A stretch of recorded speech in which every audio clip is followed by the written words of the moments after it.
के कुछ वक्त पहले तक कार्तिक उनका सबसे बड़ा खतरा था, पर आज की लड़ाई के बाद उन्हें विश्वास हो गया था कि वो लोग आराम से कार्तिक को हरा देंगे। वहीं दूसरी तरफ कार्तिक को सुपर ह्यूमन की कमजोरी का पता चल गया था, पर अभी भी वो ज्यादा रिलैक्स्ड नहीं था, क्योंकि वो नहीं जानता था कि बोर्ड ऑफ डायरेक्टर्स ने कितने सुपर ह्यूमन अभी तक बना लिए हैं और उनकी असली ताकत कितनी ज्यादा है। वहीं दूसरी तरफ कार्तिक को इतना कॉन्फिडेंस नहीं था कि उसके टर्मिनेटर आधे घंटे के अंदर इस लड़ाई को जीत लेंगे, क्योंकि कुछ दिन पहले इन सभी टर्मिनेटर्स को सुपर ह्यूमन ने हराया था और उस वक्त ये सारे टर्मिनेटर अपनी फुल स्ट्रेंथ पर काम कर रहे थे। कार्तिक अभी भी काउंटर मेजर डिस्कस करना चाहता था। वो चाहता था कि रिसर्च इंस्टीट्यूट उसे कोई तो आइडिया दे, कोई तो सॉल्यूशन दे।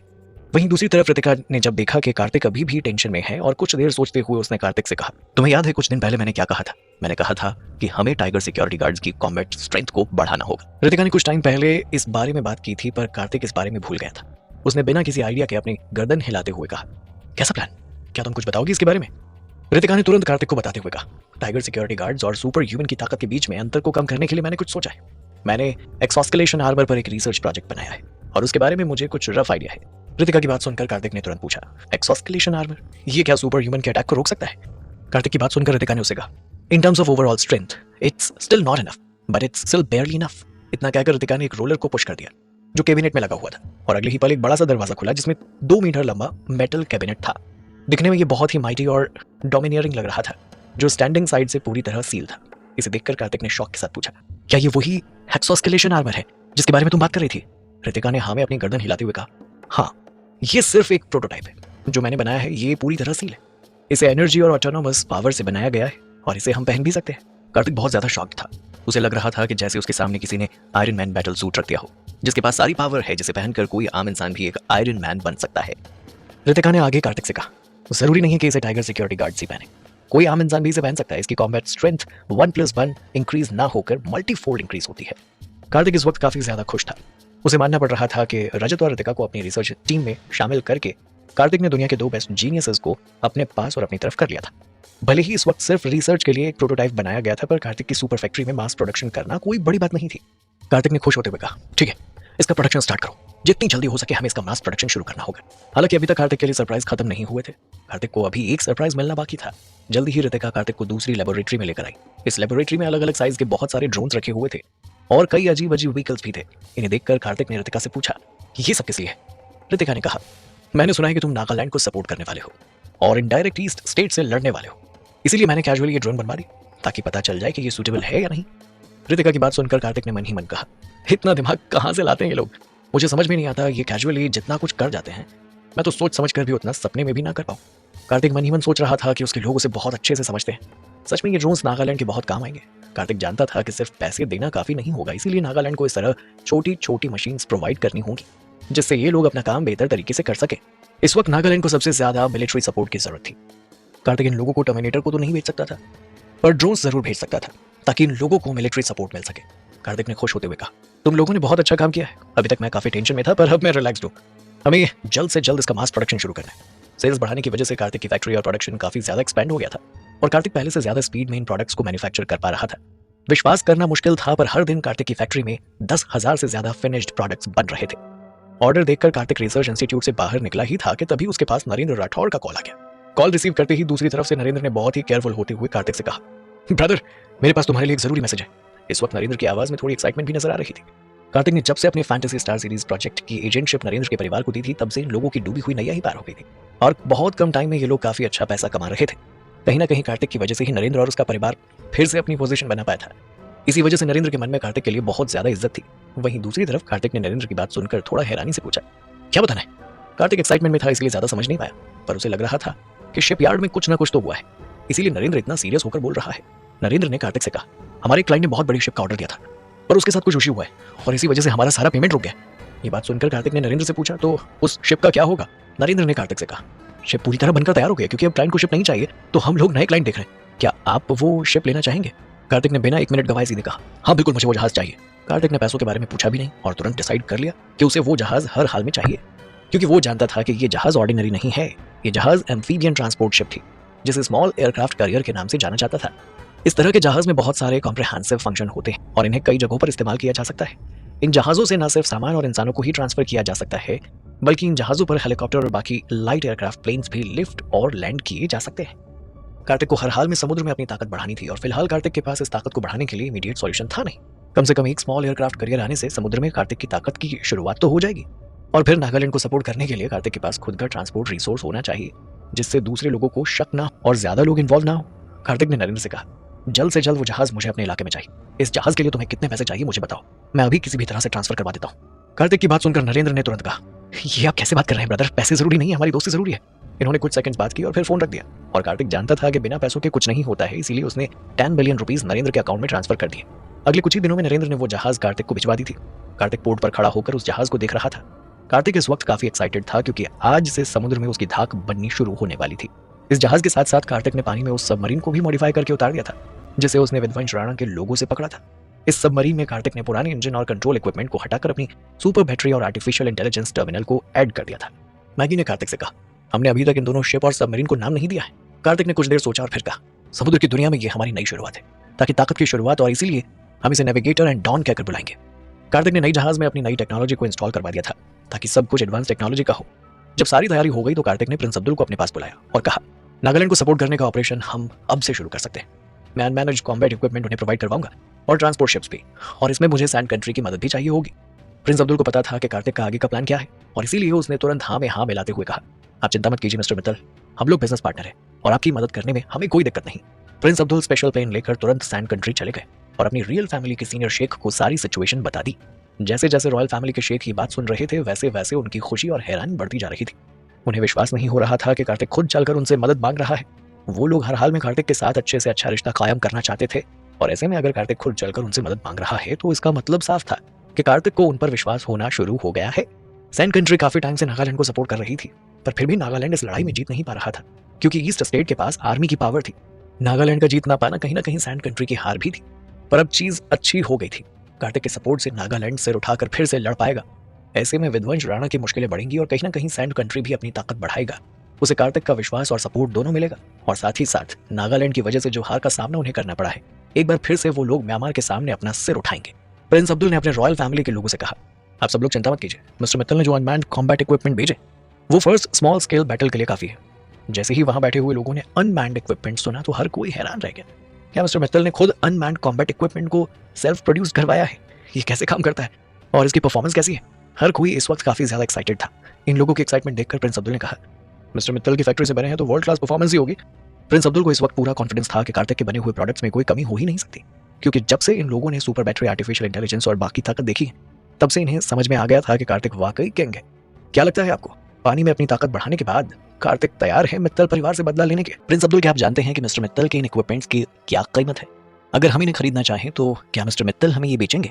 क्या तुमने इस बारे में मिस्टर मित्तल से पूछा था? क्या इनमें से कुछ इक्विपमेंट्स हम खरीद सकते हैं? रॉयल फैमिली के लोग भी टेक्नोलॉजी में इस वक्त कुछ खास आगे थे नहीं। उन्हें भी अपने देश को टेक्नोलॉजी में आगे लेकर जाना था, और इसीलिए वो लोग भी इस तरह के इक्विपमेंट्स खरीदना चाहते थे। सैंड कंट्री के ज्यादातर लोग जल्दी से लड़ाई में पड़ते नहीं थे, पर अगर पड़ते भी थे तो इन लोगों के पास लड़ने के लिए ज्यादा आर्मी नहीं थी। अगर सैंड कंट्री के पास ये सारे इक्विपमेंट आते हैं तो इन लोगों को खुद लड़ाई में जाने की जरूरत नहीं है। अनमैन्ड इक्विपमेंट अपने आप लड़ाई लड़ लेंगे, और ये बहुत ज्यादा महंगे भी नहीं थे। आसपास के कुछ देश अभी भी ऐसे थे जिनकी कॉम्बैट स्ट्रेंथ और आर्मी की ताकत लगातार बढ़ रही थी, पर सैंड कंट्री चाहकर भी कुछ कर नहीं पा रही थी। यूएई, दुबई जैसे बड़े बड़े शहरों में, देशों में पैसा तो बहुत था। अगर कल को कोई दुश्मन अटैक करे तो इन लोगों के पास अच्छी आर्मी पावर नहीं थी, जबकि आसपास के देश इजराइल, ईरान, इराक की फाइटिंग स्किल्स बहुत अच्छी थी, और इन लोगों के पास तो न्यूक्लियर पावर भी थी, जिसके दम पर ये लोग बाकी देशों को कंट्रोल कर रहे थे। यही सब सोचकर शेख ने प्रिंस अब्दुल को ऑर्डर देते हुए कहा, प्रिंस अब्दुल तुरंत मिस्टर मित्तल के पास जाइए और इनसे ये पूछिए कि क्या वो इक्विपमेंट हमें सेल कर सकते हैं। अगर आपको इनकी प्राइस और परफॉर्मेंस अच्छी लगे तो तुरंत लार्ज क्वांटिटी में खरीद लीजिए। हाँ, अगर पॉसिबल हो तो प्रोडक्शन लाइन ही खरीद लीजिए। हम लोग इस वक्त पैसों की चर्चा बिल्कुल नहीं करेंगे, जितने पैसे मांगे दे देना। सैंड कंट्री के पास पैसों की कमी तो बिल्कुल नहीं थी। इन लोगों के पास जब तक तेल के कुएं रहेंगे तब तक ये लोग तेल के अंधे कुएं से भर भर कर पैसा निकालते रहेंगे। प्रिंस अब्दुल सिचुएशन को समझ गए थे, इसीलिए उन्होंने वादा करते हुए कहा, मैं आप लोगों से वादा करता हूँ, अभी वापस जाता हूँ और मिस्टर मित्तल से इस बारे में बात करता हूँ। प्रिंस अब्दुल को भी लगा था कि इसमें कोई दिक्कत वाली बात नहीं है। अगर वो लोग पैसे देकर किसी तकनीक को खरीदना चाह रहे हैं तो कार्तिक उन्हें जरूर वो प्रोडक्ट्स प्रोवाइड करवा देगा। रॉयल फैमिली से बात करके प्रिंस अब्दुल एक बार फिर से वापस कार्तिक के पास आ गए। कार्तिक ने सोचा नहीं था कि प्रिंस अब्दुल इतनी जल्दी वापस आएंगे। उसने बहुत ही क्यूरियस होते हुए पूछा, प्रिंस आप इतनी जल्दी वापस क्यों आ गए? क्या कोई दिक्कत है? प्रिंस अब्दुल ने रॉयल फैमिली की हुई डिमांड कार्तिक के सामने रखते हुए कहा, हाँ, छोटी सी प्रॉब्लम है। रॉयल फैमिली चाहती है कि मैं आपसे पूछूं कि क्या आप अपने अननेम्ड कॉम्बैट इक्विपमेंट सेल करना चाहेंगे। कार्तिक को इन्हें बेचने में कोई दिक्कत नहीं थी, इसीलिए उसने बिना किसी झिझक के कहा, मुझे कोई दिक्कत नहीं है, कितने इक्विपमेंट चाहिए? प्रिंस अब्दुल ने जैसे ही कार्तिक की बात सुनी तो वो 2-3 बार अपनी आंखें झपकाने लगे, जैसे कंफर्म कर रहे हो कि क्या सच में कार्तिक ने उसे हाँ कह दी। क्योंकि इन्होंने बिल्कुल नहीं सोचा था कि कार्तिक इतना स्ट्रेट फॉरवर्ड निकलेगा। कार्तिक का सवाल सुनकर प्रिंस अब्दुल ने उससे कहा, जितना ज़्यादा हो सके हम उतने ज़्यादा इक्विपमेंट खरीदना चाहते हैं, और हमारे लिए तो बहुत अच्छा होगा कि अगर आप प्रोडक्शन लाइन हमें बेच दें। प्रोडक्शन लाइन की बात सुनकर कार्तिक ने तुरंत मना करते हुए कहा, प्रोडक्शन लाइन के बारे में मत सोचो। ऐसा नहीं है कि मैं उसे बेचना नहीं चाहता हूँ, पर सच कहूँ तो वो तुम्हारे किसी काम की नहीं है, क्योंकि इन इक्विपमेंट की प्रोडक्शन लाइन मेरे सुपर फैक्ट्री के स्मार्ट टर्मिनल के कंट्रोल में है। वैसे तो कार्तिक की सुपर फैक्ट्री की प्रोडक्शन एबिलिटी बहुत अच्छी थी, पर इसमें भी कुछ रेस्ट्रिक्शंस थे। कार्तिक की आर्टिफिशियल इंटेलिजेंस सिर्फ इंडस्ट्रियल आइलैंड पर ही प्रोड्यूस की जा सकती थी। प्रोडक्शन लाइन को सेपरेट करके कहीं मूव किया जाएगा तो ये इम्पॉसिबल तो नहीं था, पर कुछ टाइम के लिए काफ़ी ज़्यादा इफेक्टेड हो जाएगा। कार्तिक का अपना पर्सनल आर्टिफिशियल इंटेलिजेंस सिस्टम था, जिसे उसने जीरो नाम दिया था, और ये कार्तिक के ट्रम्प कार्ड में से एक था। कार्तिक जानता था अगर उसने प्रोडक्शन लाइन को सैंड कंट्री को बेच दिया तो ज़रूर ये लोग उसकी आर्टिफिशियल इंटेलिजेंस सिस्टम को भी कॉपी कर लेंगे, और हो सकता है कि आगे चलकर सैंड कंट्री कार्तिक से गद्दारी कर जाए। ऐसे में कार्तिक अपना बहुत कुछ हार जाएगा। इसीलिए कार्तिक फिलहाल खुद के अलावा किसी पर विश्वास नहीं करना चाहता था। कार्तिक प्रोडक्शन लाइन तो नहीं बेचना चाहता था, पर कमोडिटी के तौर पर अपने अननेम्ड कॉम्बैट इक्विपमेंट को बेचकर पैसे कमा सकता था, और ऐसे में कोई भी टेक्नोलॉजी चोरी होने का खतरा भी नहीं था।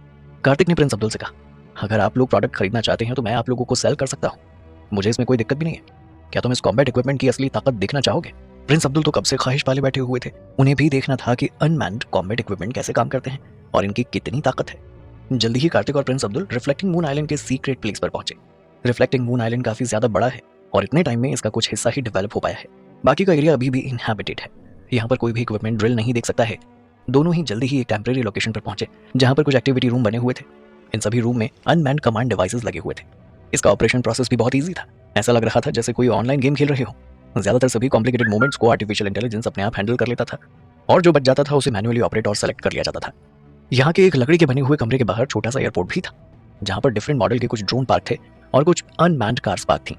प्रिंस अब्दुल को सबसे ज्यादा इक्विपमेंट ड्रोन के तौर पर चाहिए थे, क्योंकि सैंड कंट्री में दूर दूर तक रेत ही रेत है, और इसीलिए इतने बड़े इलाके को सिक्योरिटी देने के लिए और इतनी एक्टिविटी पर ध्यान रखने के लिए ड्रोन सबसे ज्यादा यूजफुल था। जल्दी ही रिमोट कंट्रोल की मदद से बहुत सारे ड्रोन पार्किंग एरिया से आसमान में फैलकर लगभग 100 किलोमीटर के एरिया में फैल गए। यहाँ के अच्छे से अच्छे फोटोज HD क्वालिटी में मॉनिटर स्क्रीन पर देखी जा सकती थी। अच्छी बात यह थी कि 100 किलोमीटर की दूरी पर जाने के लिए ड्रोन को सिर्फ 10 मिनट लगे थे। टेस्टिंग के लिए कार्तिक ने कुछ दूरी पर टारगेट डिसाइड किए हुए थे। जैसे ही ड्रोन को टारगेट का पता चला तो उन्होंने ऑटोमेटिकली अटैक करना शुरू कर दिया। ड्रोन में से कुछ छोटे मिसाइल्स निकल रही थी और एक्यूरेटली टारगेट को हिट कर रही थी। जैसे प्रिंस अब्दुल ड्रोन की एबिलिटी देख रहे थे, वैसे वैसे उनकी एक्साइटमेंट बढ़ती ही जा रही थी। उन्हें इतना विश्वास तो था कि कार्तिक के प्रोडक्ट एक्स्ट्रा ऑर्डिनरी ही होंगे, पर अपनी आंखों से ये नजारा देखने के बाद तो वो और भी ज्यादा खुश हो गए थे। प्रिंस अब्दुल ने एक्साइटेड होते हुए कहा, मिस्टर मित्तल, मुझे ये सारे ड्रोन्स चाहिए और हर साइज का ड्रोन चाहिए। कार्तिक ने तुरंत हामी भरते हुए कहा, ठीक है, परफॉर्मेंस तुम पहले ही देख चुके हो। जैसा कि तुम्हें पता है, हमारे प्रोडक्ट बेस्ट हैं और अनमैन्ड होने की वजह से हमें हमारे सबऑर्डिनेट्स को खोने का डर भी नहीं रहेगा। कुछ देर बात करने के बाद प्रिंस अब्दुल ने कार्तिक से पूछा, मिस्टर मित्तल, क्या मैं जान सकता हूँ कि इन इक्विपमेंट की कीमत क्या होगी? प्रिंस अब्दुल वैसे तो बहुत बड़े और अमीर घराने से थे, पर कार्तिक के इक्विपमेंट लेना या खरीदना उन्हें बहुत बड़ी बात लग रही थी। हालांकि उन्हें विश्वास था कि कार्तिक से उनके रिश्ते अच्छे हो रहे हैं, ऐसे में कार्तिक बहुत ज्यादा कीमत उनसे नहीं लेगा। कार्तिक ने मुस्कुराते हुए कहा, अब हम लोग बिजनेस पार्टनर हैं, ऐसे में हम लोगों को एक दूसरे की मदद करनी चाहिए। मैं तुम्हें अलग अलग मॉडल के 100 ड्रोन्स फ्री में दे रहा हूँ। जब तुम्हें लगे कि ये तुम्हारे काम के हैं, उसके बाद तुम इन्हें खरीद सकते हो। कार्तिक की ये बात सुनकर प्रिंस अब्दुल ने खुश होते हुए कहा, आप बहुत ज्यादा पोलाइट हैं मिस्टर मित्तल, पर मैं फ्री में एक्सेप्ट नहीं कर सकता हूँ। कुछ सोचकर कार्तिक ने प्रिंस अब्दुल से कहा, कोई बात नहीं, हम लोग दोस्त हैं, फिलहाल 100 ड्रोन्स तुम रख लो, और अगर आगे चलकर तुम्हें ये ड्रोन्स खरीदने हो तो स्मॉल ड्रोन्स की कीमत 5 मिलियन पर यूनिट है, मीडियम साइज की 10 मिलियन और बड़ी साइज की 20 मिलियन पर यूनिट है। मैं उम्मीद करता हूँ कि यह कीमत तुम्हें ज्यादा नहीं लग रही होगी। कार्तिक की बात सुनकर प्रिंस अब्दुल ने तुरंत नाम में अपना सिर हिलाते हुए कहा, बिल्कुल नहीं, आपने जो कीमत बताई है वो बिल्कुल ठीक है। आपने हमें दोस्त कहा और हमारी पुरानी गलती भुला दी, यही हमारे लिए बहुत बड़ी बात है। शायद आप लोगों को पता नहीं है, पर इंटरनेशनल मार्केट में इन्हीं ड्रोन्स की कीमत 10 मिलियन से लेकर 50 मिलियन तक है, जो कार्तिक ने बहुत ही कम पैसे में प्रिंस अब्दुल को दे दिए थे। प्रिंस अब्दुल के लिए इतने महंगे ड्रोन्स खरीदना कोई बड़ी दिक्कत वाली बात नहीं थी, पर इन ड्रोन्स को खरीदने के लिए बहुत सारे एग्रीमेंट से होकर गुजरना पड़ता था, और इसमें कई जायज और कई नाजायज डिमांड भी होती थी जिन्हें मानना पड़ता था। वहीं कार्तिक के साथ ये सारी फॉर्मेलिटीज नहीं करनी होगी। कार्तिक बिना किसी शर्त के सही कीमत पर उन्हें ये ड्रोन्स दे देगा। धीरे धीरे टाइम बीतता गया। कार्तिक ने 100 ड्रोन सैंड कंट्री को भिजवा दिए थे, और प्रिंस अब्दुल पहले से ही वापस सैंड कंट्री चले गए थे। इन ड्रोन्स का सही इस्तेमाल करने के लिए और टेस्टिंग करने के लिए प्रिंस अब्दुल ने रॉयल फैमिली के साथ मिलकर इस दौरान छोटे छोटे ऑपरेशन किए और अपने दुश्मनों को हरा दिया। अच्छी बात यह थी कि हर लड़ाई में सैंड कंट्री ही जीत रही थी। इस वजह से इन लोगों का कॉन्फिडेंस और बढ़ गया था, और ये लोग कार्तिक के हर प्रोडक्ट के लिए दिल से शुक्रगुजार हो गए थे। वहीं दुनिया में जब ये बात पता चली तो हर कोई सैंड कंट्री को हैरानी से देख रहा था, क्योंकि कुछ अरब देशों को छोड़कर बाकी सबकी रेपुटेशन फाइटिंग और आर्मी में ना के बराबर थी।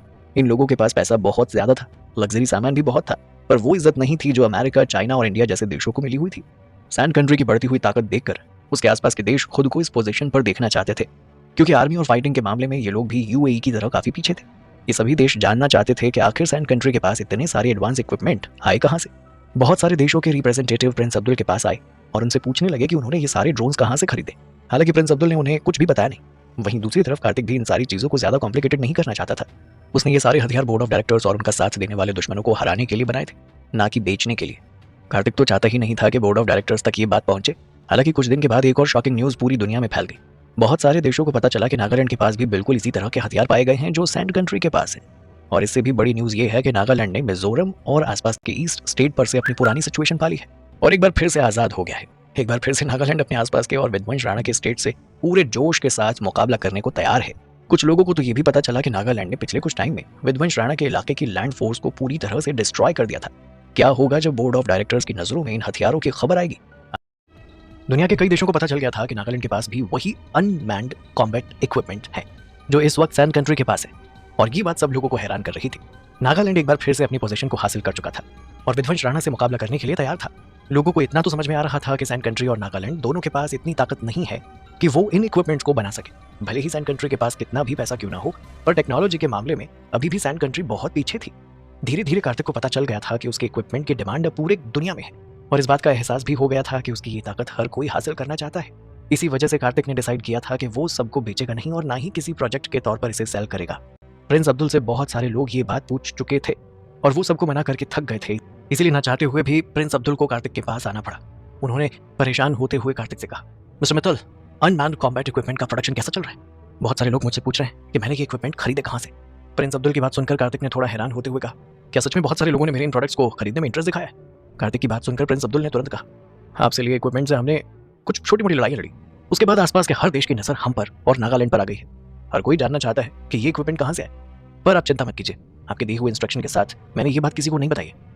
कार्तिक ने शाबाशी देते हुए कहा, बहुत बढ़िया, मैं भी नहीं चाहता कि बाहर ये बात किसी को भी पता चले कि इन सब प्रोडक्ट का सप्लायर मैं हूँ। दुश्मन पता लगा ही लेंगे कि सैंड कंट्री के पास ये सारे हथियार कहाँ से आ रहे हैं। हालांकि कुछ देश अभी भी ऐसे थे जिन्हें लगता था कि कार्तिक के प्रोडक्ट बहुत ज्यादा एडवांस नहीं है और इसी वजह से वो लोग कार्तिक के इस प्रोडक्ट में और ज्यादा इंटरेस्ट नहीं दिखा रहे थे। कार्तिक बिना वजह इन ताकतवर देशों से दुश्मनी नहीं लेना चाहता था जिसके पास अपनी अच्छी खासी आर्मी पावर है और न ही आर्मी बिजनेस या वेपन मार्केट में खुद को रिवील करना चाहता था। कार्तिक जानता था कि अगर वो मार्केट में उतरेगा तो दुश्मनी बढ़ेगी और फिलहाल कार्तिक किसी भी तरह की दुश्मनी मोल लेना नहीं चाहता था। प्रिंस अब्दुल के सवाल पर कार्तिक ने बिना कुछ छुपाए उसे प्रोडक्शन के बारे में बताते हुए कहा, इस वक्त डेली प्रोडक्शन अच्छा जा रहा है। हम लोग हर रोज 100-150 फाइनल प्रोडक्ट बना रहे हैं और फिलहाल मैं प्रोडक्शन को ज्यादा स्पीड नहीं देना चाहता हूँ। इतना ही प्रोडक्ट बनाना चाहता हूँ कि सैंड कंट्री और नागालैंड और मैं खुद इन प्रोडक्ट का इस्तेमाल कर सकूँ। मीडियम साइज की लड़ाई में 100 ड्रोन काफी होते हैं जिन्हें कार्तिक एक ही दिन में प्रोड्यूस कर पा रहा था और ये स्पीड अगर देखा जाए तो बहुत ज्यादा धीमी भी नहीं थी। और फिर कार्तिक को बाकी प्रोडक्ट भी तो प्रोड्यूस करवाने थे, इसीलिए वो सारा ध्यान ड्रोन पर नहीं दे सकता था। कुछ सोचकर प्रिंस अब्दुल ने कार्तिक से कहा, मिस्टर मित्तल, ये बहुत अच्छी अपॉर्चुनिटी है, आप अपने इस प्रोडक्ट को सेल क्यों नहीं करते? प्रिंस अब्दुल की बात सुनकर कार्तिक ने उन्हीं से सवाल करते हुए कहा, मुझे इन्हें क्यों बेचना चाहिए? मेरे पास पैसों की कमी नहीं है। सच ही तो था, कार्तिक के पास पैसों की कमी थी नहीं। कार्तिक के पास पैसों की नदियां बहती थी, पैसों की धरती पर वो रह रहा था। ऐसे में उसे भला और पैसा क्यों चाहिए? जितना चाहिए वो अपनी फैक्ट्री से भर भर के निकाल सकता था। कार्तिक नहीं चाहता था कि वो और ज्यादा इंडस्ट्रीज ओपन करे और दुनिया भर के मार्केट में अपने हाथ पैर मारे, क्योंकि इस वजह से कंपटीशन, दुश्मन और रिस्पॉन्सिबिलिटी तीनों ही बढ़ जाएंगे। और कार्तिक फिलहाल तीनों ही बढ़ाना चाहता नहीं था क्योंकि उसका पूरा फोकस इस वक्त बोर्ड ऑफ डायरेक्टर्स पर था। कार्तिक को हर हाल में बोर्ड ऑफ डायरेक्टर्स को हराना ही था। वहीं दूसरी तरफ कार्तिक का सवाल सुनकर प्रिंस अब्दुल ने नामे गर्दन हिलाते हुए कहा, मिस्टर मित्तल, भला ज्यादा पैसों के लिए कौन कंप्लेंट करता है? जितना भी हो कम ही लगता है। और वैसे बड़ी बात इन इक्विपमेंट को बेचकर सिर्फ पैसा ही नहीं कमाया जा रहा है, बल्कि आप इंडिया और वर्ल्ड के मार्केट में अपना नाम कमा सकते हैं, अपनी ताकत बढ़ा सकते हैं और ताकत सबसे ज्यादा जरूरी है। कार्तिक अब जाकर प्रिंस अब्दुल की बात समझ पाया था। उसे भी समझ में आ रहा था कि ताकत के दम पर ही मित्तल परिवार दुनिया को कंट्रोल कर रहा है और इसी ताकत के दम पर कार्तिक भी दुनिया के कई मार्केट्स को कंट्रोल कर सकता है। पर दिक्कत ये थी कि कार्तिक ने कभी भी दुनिया पर राज करने के सपने नहीं देखे थे। उसका तो बस एक ही सपना था, अपने माँ बाप की मौत का बदला लेना और अपने अंकल को हराना, उनकी राजशाही और तानाशाही को खत्म करना। कार्तिक चाहता था कि हमेशा हमेशा के लिए बोर्ड ऑफ डायरेक्टर्स का सिलसिला खत्म हो जाए और हर कोई अपने अपने काम से मतलब रखे। बिना वजह अपना मतलब निकालने के लिए ये लोग दूसरों को हथियार न बनाएं, जैसे बोर्ड ऑफ डायरेक्टर्स ने अपना मतलब साधने के लिए तानिया की शादी को हथियार बनाया था। कार्तिक फिलहाल प्रिंस अब्दुल के सजेशन के साथ नहीं जाना चाहता था, इसीलिए उसने साफ साफ मना करते हुए कहा, मैं फिलहाल बोर्ड ऑफ डायरेक्टर्स को झेल रहा हूँ, इससे ज्यादा नए दुश्मन नहीं पाल सकता। अगर मैं और ज्यादा लड़ाई में पड़ूंगा तो मेरा ध्यान बोर्ड ऑफ डायरेक्टर्स से हट जाएगा, पर बोर्ड ऑफ डायरेक्टर्स मुझ पर अटैक करते रहेंगे। अगर मैं ज्यादा फंस गया तो आप सब लोग तो निकल जाएंगे, पर मैं इस दुनिया से निकल जाऊंगा। इसलिए बेहतर है कि फिलहाल मैं अपना ध्यान बोर्ड ऑफ डायरेक्टर्स पर ही दूं। कार्तिक की ये बात सुनकर प्रिंस अब्दुल को लगा कि शायद कहीं ना कहीं कार्तिक अभी भी उन पर इतना विश्वास नहीं कर रहा है जितना कि एक दोस्त अपने दोस्त पर करता है। इसलिए प्रिंस अब्दुल ने डिटर्मिनेशन लुक के साथ कहा, आप जो कह रहे हैं वो सच है, पर मैं इतना बता दूं कि सैंड कंट्री उन लोगों में से नहीं है जो अपने वादे से पीछे हट जाए। मेरा आपसे वादा है, हम तब तक आपका साथ। बोलते वक्त बहुत ही सीरियस और ईमानदार दिख रहे थे और ये देखकर कार्तिक भी मन ही मन खुश हुआ, क्योंकि दुश्मनी के बाद ही सही पर दोस्ती की एक नई शुरुआत हुई है और इस दोस्ती में उन्हें सैंड कंट्री जैसे ईमानदार लोग मिले हैं जो दोस्ती भी दिल से करते हैं और दुश्मनी भी। कार्तिक हमेशा से अकेला लड़ता आया था, इसीलिए अभी भी उसे कहीं ना कहीं कुछ शब्द, कुछ बातें प्रिंस अब्दुल की खोखली लग रही थी। कार्तिक अब बस इतना ही कर सकता था कि वक्त आने पर सैंड कंट्री की ईमानदारी को परख सके। प्रिंस अब्दुल ने जब देखा कि कार्तिक उसकी भी एडवाइस को सीरियसली नहीं ले रहा है, तो एक आखिरी ट्रायल करते हुए उसने कार्तिक से कहा, मिस्टर मित्तल, मैं चाहता हूं कि एक बार आप ध्यान से मेरी एडवाइस के बारे में सोचें। वैसे तो जो लोग आपके अनमैन्ड कॉम्बैट इक्विपमेंट्स खरीदना चाहते हैं वो लोग बहुत ज्यादा ताकतवर नहीं है, पर फिर भी हो सकता है कि वक्त आने पर वो लोग हमारे कोई ना कोई काम आ जाए। फिलहाल उन लोगों को भी इन इक्विपमेंट्स की जरूरत है, ऐसे में अगर हम उनकी मदद कर सके तो हमारे लिए भी अच्छा होगा। प्रिंस अब्दुल पूरी कोशिश कर रहे थे कि कार्तिक इन इक्विपमेंट्स को सेल करने के लिए मान जाए, क्योंकि ये कार्तिक के लिए भी कहीं ना कहीं अच्छा ही मौका था। इन सबसे ज्यादा इंपॉर्टेंट बात एक और थी, अगर ये डील होती है तो कहीं ना कहीं प्रिंस अब्दुल को भी बहुत फायदा होने वाला था। इस वक्त प्रिंस अब्दुल उन सभी लोगों के रिप्रेजेंटेटिव बनकर बोल रहे थे जो लोग या देश इन इक्विपमेंट्स को खरीदना चाहते थे। अगर कार्तिक ये डील करने के लिए मान जाता है और इक्विपमेंट सेल करता है तो वो सभी देश इस बात का शुक्रिया प्रिंस अब्दुल को करेंगे और साथ ही साथ सैंड कंट्री के रॉयल फैमिली के प्रिंस होने के नाते प्रिंस अब्दुल की ताकत और बढ़ जाएगी। भले ही प्रिंस अब्दुल ने कभी नहीं सोचा कि वो रॉयल फैमिली के ताज को पहनेंगे, पर अगर इतना सब कुछ होता है तो ताज खुद जलकर उनके सिर पर सजेगा। साफ तौर पर देखा जाए तो प्रिंस अब्दुल अपने कॉम्पिटिटर्स को हराने के लिए कार्तिक की ताकत का इस्तेमाल करना चाहते थे। वो चाहते थे कि कार्तिक की ताकत उनकी ताकत बन जाए और कार्तिक के साथ अच्छी दोस्ती होने के नाते कहीं ना कहीं रॉयल फैमिली बहुत हद तक सारी बातें प्रिंस अब्दुल की ही मानेगी। इतने सालों से राजनीति का हिस्सा होते हुए कार्तिक भी ये बात समझ गया था कि प्रिंस अब्दुल के दिमाग में क्या चल रहा है। भले ही प्रिंस अब्दुल ये बात नहीं दिखा रहे थे, पर कार्तिक समझ रहा था कि प्रिंस अब्दुल उसकी ताकत का इस्तेमाल करके रॉयल फैमिली का ताज हासिल करना चाहते हैं। पर एक तरह से ये बात अच्छी ही थी। पिछले कुछ टाइम में कार्तिक की दोस्ती प्रिंस अब्दुल से काफी अच्छी हो गई थी। आगे चलकर अगर प्रिंस अब्दुल रॉयल ताज पहनते हैं तो कार्तिक के लिए अपना काम निकलवाना आसान हो जाएगा, और अगर कोई और रिप्रेजेंटेटिव ये ताज पहनता है तो कार्तिक उस तरह से डील नहीं कर पाएगा जिस तरह से वो अभी डील कर रहा है। कार्तिक प्रिंस अब्दुल की चाल समझ रहा था, पर फिर भी वो जानता था कि ये तो दोनों के लिए ही फायदे का सौदा होगा। इसलिए कुछ सोचते हुए कार्तिक ने कहा, ठीक है, वैसे तो मैं इन इक्विपमेंट्स को बेचने के लिए इंटरेस्टेड नहीं हूँ, पर आप इतना इंटरेस्ट दिखा रहे हैं तो मैं इन्हें बेचने के लिए तैयार हूँ। कार्तिक की बात सुनकर प्रिंस अब्दुल ने एक्साइटेड होते हुए कहा, क्या सच में मिस्टर मित्तल आप ये इक्विपमेंट बेचेंगे? कार्तिक ने तुरंत जवाब देते हुए कहा, हाँ मैं इन्हें सेल करूंगा, तो मेरी कुछ कंडीशंस हैं। कंडीशंस शब्द सुनते ही प्रिंस अब्दुल एकदम दंग रह गए। मैंने बिल्कुल उम्मीद नहीं की थी कि कार्तिक इनमें से कोई भी कंडीशन लेकर आए, पर अगर कार्तिक को कंडीशन लगानी है तो प्रिंस अब्दुल उसे रोक भी नहीं सकते थे, क्योंकि उनके पास बार्गेनिंग करने या नेगोशिएशन करने का कोई मौका नहीं था। इसलिए उन्होंने थोड़ा नर्वस होते हुए पूछा, क्या कंडीशन है आपकी? कार्तिक ने कहा, आपको प्रोडक्ट बेचने हैं तो बेचिए, पर इसमें मेरा नाम कहीं नहीं आना चाहिए, मैं खुद को इसमें कहीं नहीं दिखाऊंगा। कार्तिक की कंडीशन की बात सुनकर अब्दुल ने थोड़ा घबराते हुए कहा, ऐसा कैसे हो सकता है? इस तरीके से तो हम ट्रेड भी नहीं कर सकेंगे। इंटरनेशनल मार्केट में, खासकर इस तरह के वेपन मार्केट में, वेपन बहुत ज्यादा सेंसिटिव और स्पेशल होते हैं। दोनों तरफ की पार्टी बहुत ज्यादा कॉन्शियस होती है। दोनों तरफ की पार्टी वेपन खरीदने और बेचने के लिए एक मिडिल मैन का इस्तेमाल करती है। प्रिंस अब्दुल इस पूरे खेल में एक मिडिल मैन बनना चाहते थे। इस दौरान उन्हें खूब पैसे भी मिलते और वो इनविजिबल इन्फ्लुएंस बनकर लोगों की नजरों में आते। बहुत कम लोग जानते थे कि रॉयल फैमिली में प्रिंस अब्दुल को बाकी भाइयों ने दरकिनार करके रखा हुआ था। कोई भी उन्हें बहुत ज्यादा अहमियत नहीं देता था। अगर प्रिंस अब्दुल को कोई भी मदद चाहिए होती तो वो घर के बजाय बाहर के लोगों से मदद लेना सही समझते थे, और इसी वजह से वो मिडिल मैन का ताज लेना चाहते थे, ताकि कल को कोई दिक्कत हो तो प्रिंस अब्दुल दोनों तरफ के लोगों से मदद ले सके। पर कार्तिक जिस तरह से कह रहा है वो सबके सामने आएगा नहीं, तो फिर इसका मतलब साफ था कि हथियार खरीदने वाला भी आसानी से इस डील को नहीं मानेगा। इस प्रॉब्लम से निकलने के लिए प्रिंस अब्दुल अब क्या करेंगे? क्या होगा जब अमीर और बड़े देशों की नजर कार्तिक के इन हथियारों पर जाएगी? कि आइडेंटिटी जाने कोई भी बायर इन हथियारों को खरीदेगा नहीं, और अगर खरीदेगा तो अलग अलग कंडीशन लगा देगा। अगर हथियारों में कोई दिक्कत निकली तो सारा इल्जाम प्रिंस अब्दुल पर आएगा, और इस वक्त प्रिंस अब्दुल ये सारी मुसीबतें नहीं उठा सकते थे। कार्तिक ने जब प्रिंस अब्दुल का टेंशन से भरा हुआ चेहरा देखा तो हंसते हुए कहा, चिंता मत करो, मैं तुम्हें चीट नहीं करूंगा। मैं बस चाहता हूं कि इन हथियारों को बेचने के लिए तुम मेरे एजेंट बनो। तो क्या तुम मेरे एजेंट बनना चाहोगे? जैसे ही प्रिंस अब्दुल ने कार्तिक की बात सुनी तो वो तुरंत एक्साइटेड हो गए और विश्वास ना करते हुए बोले, मिस्टर मित्तल क्या आप सच कह रहे हैं कि मेरे साथ मजाक तो नहीं कर रहे हैं आप कहीं? ये बात सुनकर कार्तिक ने थोड़ा सीरियस होते हुए कहा, क्या तुमको लगता है कि मैं तुम्हारे साथ मजाक कर सकता हूँ? कार्तिक की बात सुनकर प्रिंस अब्दुल ने अपनी एक्साइटमेंट को थोड़ा नॉर्मल रखते हुए कहा, नहीं नहीं, मैं यहाँ पर सवाल नहीं उठा रहा हूँ, बस आपका अचानक से मुझे एजेंट बनाने का आइडिया मुझे हैरान कर गया। ये बहुत जिम्मेदारी वाली बात है। क्या आप सच में चाहते हैं कि मैं ये जिम्मेदारी उठाऊं? प्रिंस अब्दुल ने तो कभी नहीं सोचा था कि कार्तिक उसके मांगने से पहले ही उसे इतना कुछ दे देगा। बिना मांगे एजेंट बनना बहुत बड़ी बात थी। कहाँ प्रिंस अब्दुल एक मिडिल मैन बनना चाहते थे और कहाँ कार्तिक ने उसे डायरेक्ट एजेंट बना दिया। इन दोनों में बहुत अंतर था। प्रिंस अब्दुल को थोड़ा इमोशनल होते हुए देखकर कार्तिक ने उनके कंधों पर हाथ रख दिए और थपथपाते हुए कहा, हाँ मैं यही चाहता हूँ। प्रिंस अब्दुल बहुत ज्यादा खुश थे। उन्हें विश्वास नहीं हो रहा था कि कार्तिक उन पर इतना ज्यादा विश्वास कर रहा है। वहीं दूसरी तरफ कार्तिक को भी मौका मिल गया था अपनी शर्त के साथ इस दुनिया पर राज करने का। अगर एजेंट बीच में होगा तो सेलर की कोई बात ही नहीं करेगा और डायरेक्ट एजेंट से माल खरीद लेगा, और इस तरह कार्तिक लोगों की नजरों में भी नहीं आएगा और दुनिया पर राज भी कर लेगा। कभी कभी ऐसा लगता है कि बनियों में दिमाग की बात बहुत सही कही गई है, और कार्तिक मित्तल इस वक्त इस बात की गवाही दे रहा था। कुछ सोचकर कार्तिक ने प्रिंस अब्दुल से कहा, सारी बातें तो ठीक है, पर हमारी करंट प्रोडक्शन स्पीड इतनी अच्छी नहीं है कि हम इन इक्विपमेंट को इंटरनेशनल मार्केट में भेज सके। प्रोडक्शन लाइन को इंक्रीज करने में थोड़ा वक्त लगेगा। कुछ सोचकर प्रिंस अब्दुल ने कार्तिक से कहा, मिस्टर मित्तल, आपने मुझे एजेंट बना ही दिया है, तो एक और बात मैं आपसे करना चाहता हूँ। हमें लगता है कि हमें एक डिफेंस एग्जीबिशन रखनी चाहिए। कार्तिक को वेपन मार्केट के बारे में ज्यादा कुछ पता नहीं था, इसीलिए उसने सवाल करते हुए कहा, डिफेंस एग्जीबिशन? पर वो हम कहाँ रखेंगे? बाकी प्रोडक्ट की तरह अपने इस प्रोडक्ट को फेमस करने के लिए प्रिंस अब्दुल चाहते थे कि एक एग्जीबिशन रखी जाए जिसमें इन सभी हथियारों को एग्जीबिशन में दिखाया जाए और परचेजर्स खुद आकर इनसे डील कर ले। कार्तिक पब्लिक में नहीं आना चाहता था, इसीलिए इतना डिसाइड हो गया था कि ये एग्जीबिशन कार्तिक की अपनी टेरिटरी में तो नहीं होगी। प्रिंस अब्दुल तो जानते थे कि कार्तिक इस वक्त बोर्ड ऑफ डायरेक्टर्स को मौका नहीं देना चाहता है, इसीलिए कुछ सोचकर उसने कार्तिक से कहा, मिस्टर मित्तल, क्यों ना हम ये एग्जीबिशन दुबई में रखें। कार्तिक ने प्रिंस अब्दुल को एजेंट बना दिया था, इसीलिए वो ज्यादा सवाल जवाब नहीं करना चाहता था। उसने अब्दुल से कहा, ठीक है, जैसा तुम्हें सही लगे करो। प्रिंस अब्दुल बिना वक्त गवाए तुरंत तैयारी करने के लिए चले गए।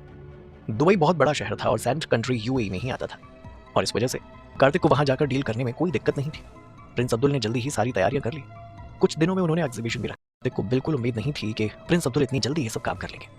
प्रिंस अब्दुल ने सब लोगों तक ये बात पहुंचा दी थी कि जैसे ही कस्टमर को ये बात पता चली तो वो लोग तुरंत दुबई की तरफ निकल गए ताकि जल्द से जल्द प्रोडक्ट खरीद सकें। इतना ही नहीं, विध्वंस राणा, जिसने कुछ दिनों में नागालैंड की वजह से बहुत नुकसान उठाया था, उसने भी अपने कुछ लोगों को दुबई भेजा ताकि सिचुएशन का पता लगाया जा सके। विध्वंस राणा को जैसे ही पता चला कि नागालैंड के पास अनमैन्ड कॉम्बैट इक्विपमेंट्स आ गए हैं और उन्हीं के दम पे उसने पूरे ईस्ट स्टेट को हिला कर रख दिया है, तो विध्वंस राणा भी शांत नहीं बैठ पाया। उसे समझ में नहीं आ रहा था कि इन सबके पीछे कौन है। विध्वंस राणा ने अगले ही पल बोर्ड ऑफ डायरेक्टर्स से मदद मांगी, पर उसे कहाँ पता था कि बोर्ड ऑफ डायरेक्टर्स तो सिर्फ इस्तेमाल करना चाहते हैं, उसकी मदद नहीं करना चाहते। जब उन लोगों को पता चल गया कि विध्वंस राणा भी कार्तिक का कुछ नहीं बिगाड़ पाया, तो उन लोगों को विध्वंस पर बहुत ज्यादा गुस्सा आया और इसी गुस्से के चलते उन्होंने विध्वंस को मदद देने से मना कर दिया और साइड में खड़े होकर आराम से लड़ाई और तमाशा देखने लगे। विध्वंस राणा को इस वक्त बोर्ड ऑफ डायरेक्टर्स पर तो गुस्सा आ ही रहा था बहुत, पर अब उसकी इतनी हिम्मत नहीं थी कि वो बोर्ड ऑफ डायरेक्टर्स पर अपना गुस्सा निकाल सके। इसीलिए गुस्से का घूंट पीकर उसने अपने लोगों को दुबई भेज दी इस बात का पता लगाने के लिए। अभी तक ना बोर्ड ऑफ डायरेक्टर्स को पता था और ना ही विध्वंस राणा को कि नागालैंड की मदद कार्तिक कर रहा है और उसने ही ये अनमैन्ड कॉम्बैट इक्विपमेंट्स वहां भेजे हैं। उन्हें तो यही लग रहा था कि इस बार भी सैंड कंट्री ने नागालैंड की मदद करने के लिए ये इक्विपमेंट भेजे हैं। विध्वंस राणा चाहता था कि किसी भी तरह ये लोग उन कॉम्बैट इक्विपमेंट्स को हासिल कर ले जो इस वक्त नागालैंड के पास है, ताकि अपने दुश्मनों को वो हरा सके। इन लोगों को विश्वास था कि सैंड कंट्री उन्हें परचेज करने का मौका जरूर देंगे, क्योंकि सैंड कंट्री का और ईस्ट स्टेट का डायरेक्ट कोई कॉन्फ्लिक्ट नहीं था। प्रिंस अब्दुल ने कार्तिक को फोन करके कहा, मिस्टर मित्तल, डिफेंस एग्जीबिशन कल से शुरू हो रही है, आप एग्जीबिशन के लिए रियल इक्विपमेंट कब भेज रहे हैं? प्रिंस अब्दुल की बात सुनकर कार्तिक ने कहा, आज रात को एयरशिप से वो सारे स्टैटिक मॉडल और डायनामिक डिस्प्ले मॉडल वहां पहुंच जाएंगे। इस बात पर प्रिंस ने कार्तिक से पूछा, ये तो बहुत अच्छी बात है, क्या आप एग्जीबिशन में नहीं आएंगे?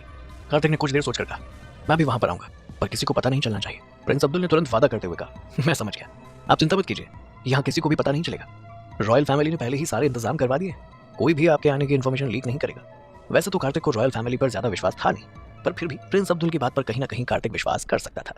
रॉयल फैमिली में बहुत सारे लोग थे, उनमें से कुछ लोगों को पता था कि कार्तिक के साथ क्या सिचुएशन है और अपने मतलब के लिए वो लोग कुछ भी कर सकते थे। खैर, अगर इन्फॉर्मेशन बाहर आ भी गई तो भी कार्तिक को ज्यादा फर्क नहीं पड़ने वाला था, क्योंकि कहीं ना कहीं देर सवेर बात बोर्ड ऑफ डायरेक्टर्स को पता चलनी ही थी। इसीलिए इस बात से कोई फर्क नहीं पड़ता कि बोर्ड ऑफ डायरेक्टर्स क्या सोचते हैं और क्या करते हैं। और वैसे भी अब लड़ाई तो आमने सामने की हो गई थी।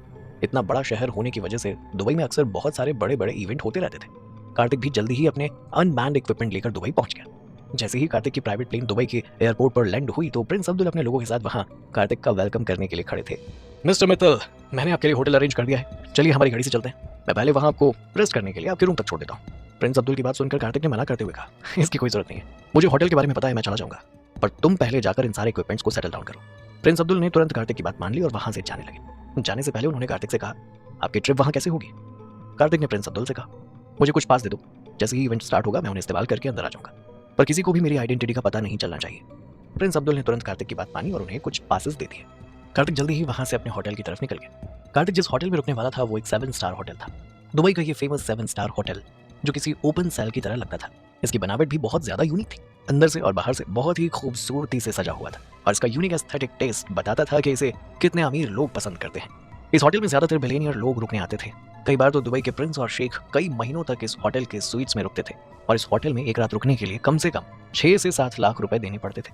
हम लोग तो कभी इस जगह के आसपास भी नहीं आते थे, क्योंकि इनकी हैसियत और पहुंच दोनों बहुत बाहर था। प्रिंस अब्दुल ने पहले ही बता दिया था कि कार्तिक उनके खास मेहमान हैं, इसीलिए होटल पहुंचते ही यहाँ का मैनेजर खुद कार्तिक को रिसीव करने आया और उसे बेस्ट ट्रीटमेंट दिया। कार्तिक को होटल का सबसे अच्छा कमरा दिया गया था, जहाँ से पूरा दुबई शहर और चमचमाती हुई लाइट्स दिख रही थी। इतने बड़े शहर को देखना काफी अच्छा दिलचस्प लग रहा था। कार्तिक ज्यादातर अपने आइलैंड पर रहता था, इसीलिए वो भागदौड़ भरी जिंदगी से बहुत दूर रहता था। उसे ज्यादातर शांति में रहने की आदत थी, पर आज ये भागदौड़ भरी जिंदगी भी उसे अच्छी लग रही थी। ये चकाचौंध उसे पसंद आ रही थी। कुछ सोचकर कार्तिक ने किसी को कॉल मिलाया तो दूसरी तरफ से आवाज आई, बहुत जल्दी याद नहीं आ गई तुम्हें मेरी। ये आवाज किसी और की नहीं बल्कि कियारा की थी। फोन पर कियारा को गुस्सा करते हुए देखकर कार्तिक ने हंसते हुए कहा, तुम मुझ पर गुस्सा क्यों कर रही हो? मैंने तो सुबह ही कहा था चलो मेरे साथ, पर तुम्हें ही अपनी शूटिंग पूरी करनी थी। कार्तिक की बात सुनकर कियारा ने मुंह बनाते हुए कहा, हाँ तो जाने से 3 घंटे पहले बोलोगे कि मेरे साथ चलो, क्या मैं खड़े होकर चल पड़ूंगी? भले बीच में अपना शेड्यूल कैसे छोड़ सकती हूँ?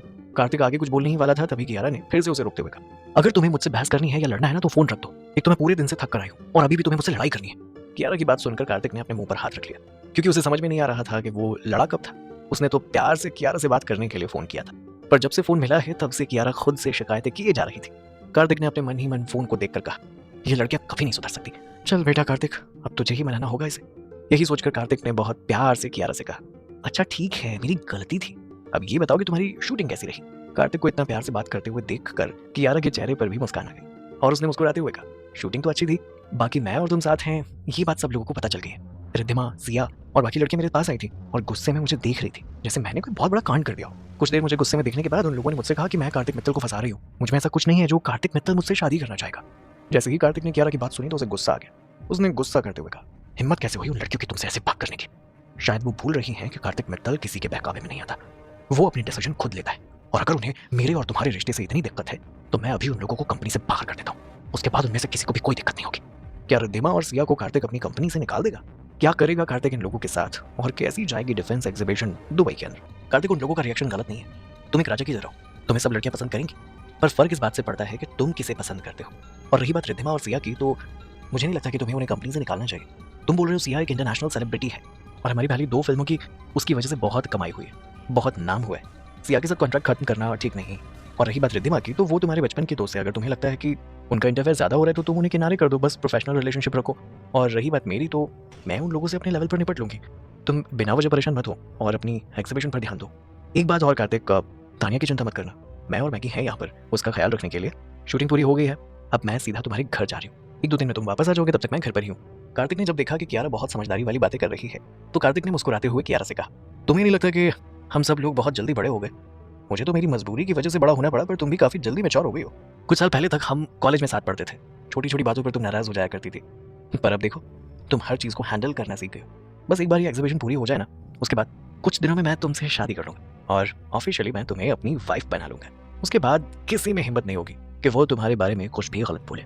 मैं जानता हूँ कि सिया की इतनी हिम्मत इसलिए बढ़ गई है क्योंकि एक वक्त पर मेरा उसके साथ रिश्ता रहा था, मेरी ही गलती की वजह से वो इतना बोल पा रही है। पर तुम चिंता मत करो, हमारी शादी हो जाएगी तो किसी के पास भी बोलने के लिए कुछ नहीं रहेगा।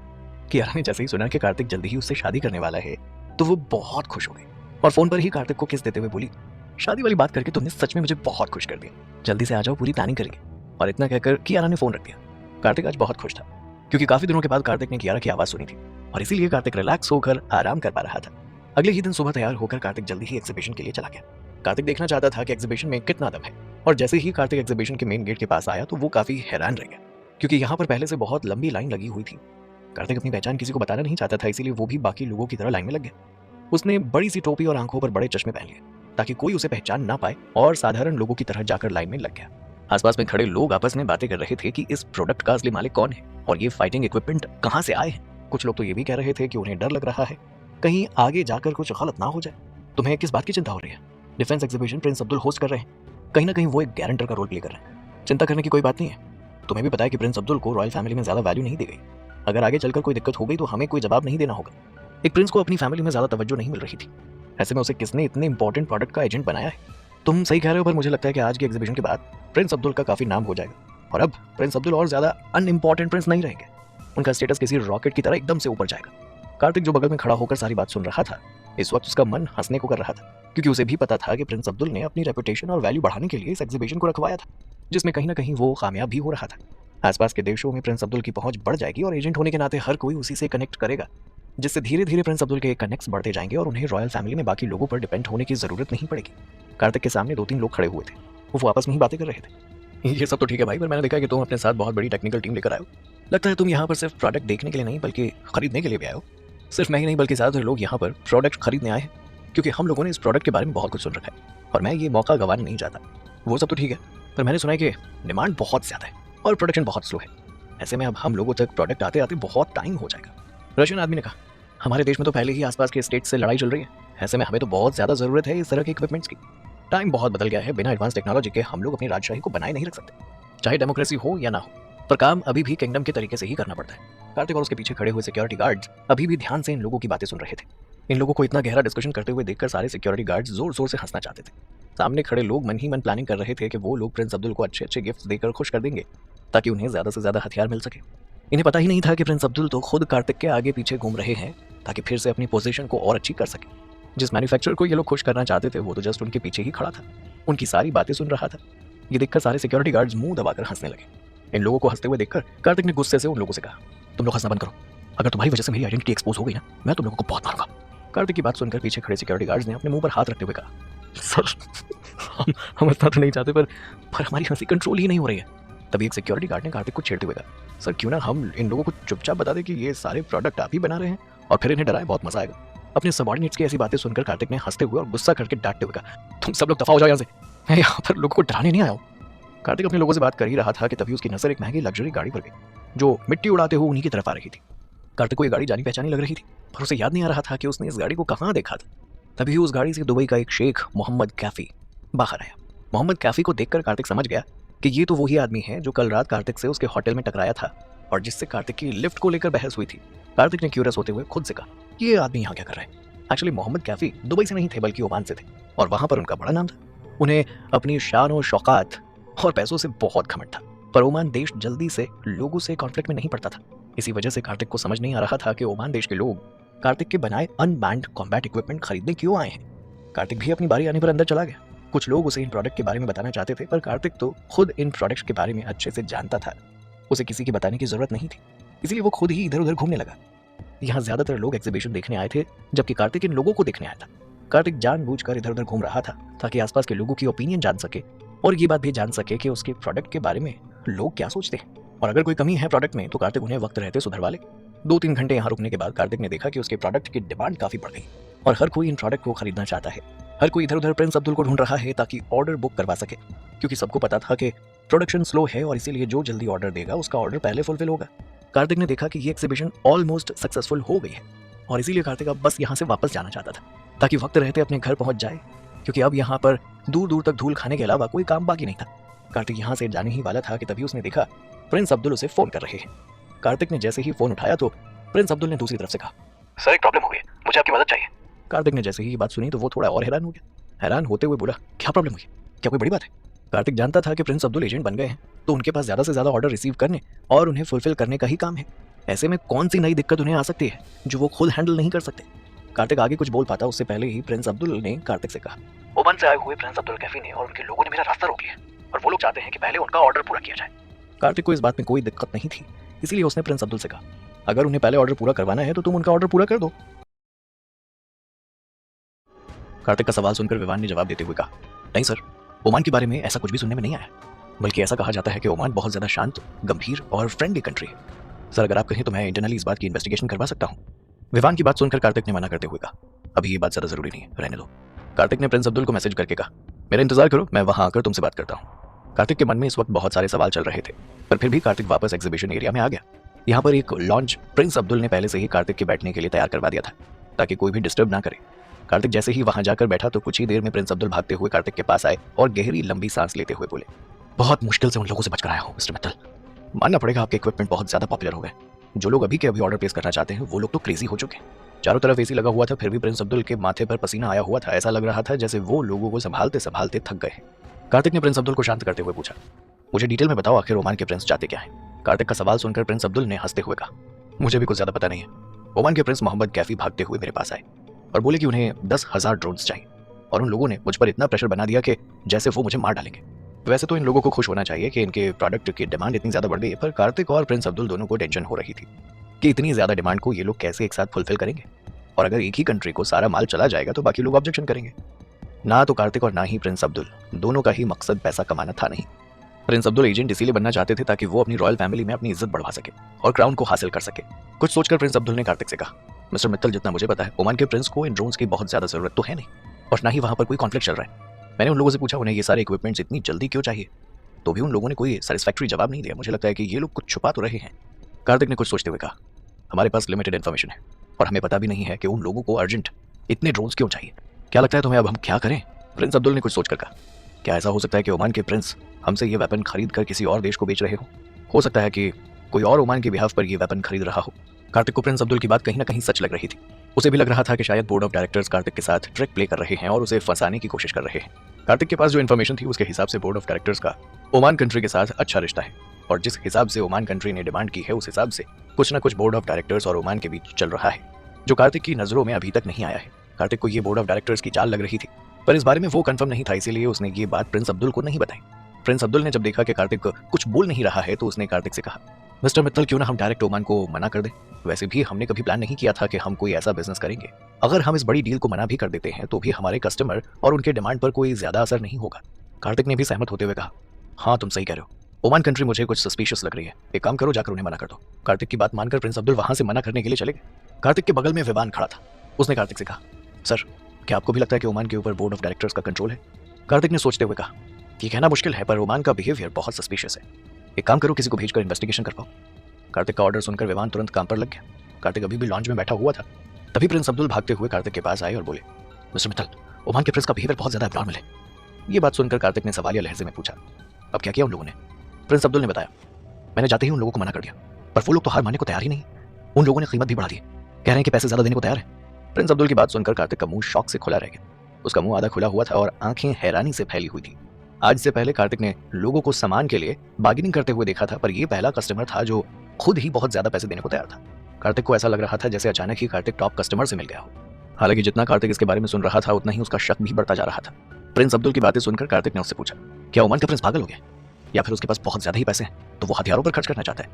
कार्तिक की बात सुनकर प्रिंस अब्दुल ने हंसते हुए कहा, कौन जाने ओमान के प्रिंस के दिमाग में क्या चल रहा है, उसने तो वेपन सेलर को भी धमका दिया। कार्तिक ने प्रिंस अब्दुल से पूछा, उन लोगों ने कितना पैसा बढ़ाने की बात की है? इस बात का जवाब देते हुए प्रिंस अब्दुल ने कहा, उन लोगों ने 10% प्राइस बढ़ा दिए, और अगर इतना भी पैसा काफी नहीं है तो वो लोग पैसे बढ़ाने को तैयार है। कार्तिक के पास इस वक्त कहने के लिए कुछ नहीं था। उसके दिमाग में शक गहराता जा रहा था और बहुत से सवाल उसके दिमाग को घेर कर खड़े थे, पर इनमें से एक का भी जवाब उसके पास नहीं था। प्रिंस अब्दुल ने कार्तिक को शांत देखकर कहा, मिस्टर मित्तल, अब हम लोग क्या करें? हमारे पास कोई दूसरा रास्ता नहीं है। इन लोगों से डील करना बहुत मुश्किल हो रहा है। इन लोगों ने बाकी कस्टमर्स को भी अफेक्ट किया है। कार्तिक समझ गया था कि कुछ लोगों को इन्होंने डरा धमका दिया है और कुछ को अपने पैसों का रौब दिखा दिया है। ज्यादा पैसे दिखाकर ये लोग दूसरे कस्टमर को आगे आने ही नहीं दे रहे हैं। कुछ सोचकर कार्तिक ने कहा, एक काम करते हैं, इन्हें बोल देते हैं कि हम इनकी बात मानने को तैयार हैं और फिर इन्हें यहाँ से भेज देते हैं। कार्तिक का आइडिया सुनकर प्रिंस अब्दुल ने ना में अपना सिर हिलाते हुए कहा, मैं पहले ही कोशिश कर चुका हूँ, वो मेरे झूठ सच किसी पर विश्वास करने को तैयार नहीं है। कार्तिक तो सोच रहा था कि एग्जीबिशन अच्छे से हो गई है और अब वो यहाँ से जा सकता है, पर उसे कहाँ पता था कि ओमान के प्रिंस उसके लिए मुसीबत खड़ी करने को तैयार हैं। कार्तिक को समझ ही नहीं आ रहा था कि वो ओमान के लोगों से किस तरह डील करे, क्योंकि कार्तिक खुद भी उन लोगों के सामने नहीं जा सकता था। अगर ये लोग यहाँ पर कोई तमाशा करते हैं तो बाकी कस्टमर्स को ऐसा लग सकता है कि बिजनेस शुरू होने से पहले ही सेलर का एटीट्यूड खराब है और वो लोग इस बिजनेस में इंटरेस्ट ना दिखाएं। कार्तिक को ज्यादा परवाह तो थी नहीं है, पर अगर बिजनेस शुरू हो ही गया है तो कार्तिक उसे इस रेपुटेशन के साथ तो बंद नहीं करना चाहता था। कार्तिक अपने साथ मोना को भी लेकर आया था। मोना एक रोबोट थी, पर दिखती बिल्कुल किसी इंसान की तरह थी और उसकी खूबसूरती भी बहुत ज्यादा थी। कुछ सोचकर कार्तिक ने मोना से कहा, मोना, तुम्हारे लिए एक मिशन है, तुम्हें उसे हर हाल में पूरा करना है। आज सुबह जब हम होटल से निकल रहे थे तो मैंने देखा था ओमान के प्रिंस कैफी की नजर तुम पर थी। अगर तुम उसे होटल में अकेले ले आती हो और इस डील के पीछे का राज निकलवा लेती हो तो हमारे लिए चीजें आसान हो जाएंगी। कार्तिक की बात सुनकर मोना ने तुरंत ऑर्डर एक्सेप्ट कर लिया। मोना एक रोबोट थी जिसमें ह्यूमन इमोशंस नहीं थे, भले ही वो आर्टिफिशियल इंटेलिजेंस की मदद से ह्यूमन की तरह बिहेव कर सकती थी, पर इमोशंस से उसका कोई लेना देना नहीं था। प्रिंस अब्दुल सारी बातें सुन रहे थे। उन्होंने कार्तिक से कहा, मिस्टर मित्तल, क्या आप ओमान के प्रिंस को इंटरोगेट करेंगे? प्रिंस अब्दुल को इतना हैरान होते हुए देखकर कार्तिक ने कहा, प्रिंस ओमान में है, यहाँ नहीं, और हम इंटरोगेशन कर रहे हैं, मार नहीं रहे। कार्तिक की बात सुनकर प्रिंस अब्दुल ने कहा, अगर ये सब करने के बाद भी उसने नहीं बताया तो? ये बात सुनकर कार्तिक ने हंसते हुए कहा, मेरे लोगों को 10 तरह से टॉर्चर करना आता है, प्यार से बता दिया तो ठीक है, वरना टाइगर सिक्योरिटी गार्ड्स जाने। अपनी बात कहकर कार्तिक ने मोना की तरफ इशारा कर दिया। मोना काफी देर तक होटल में इंतजार करती रही। फाइनली मोहम्मद कैफी उसके बगल में बैठे हुए थे और एक कमरे के अंदर दोनों सोफे पर बैठे थे। मोहम्मद कैफी ने खुद भर घमंड करते हुए कहा, आखिर एक नजर देखते ही तुम खुद मेरे पास आ ही गई। यही ताकत होती है पैसों की। मैं ओमान का प्रिंस हूँ और प्रिंस को जो चाहिए वो मिल ही जाता है। मेरे पास रहोगी तो पैसों में खेलोगी, ऐश करोगी।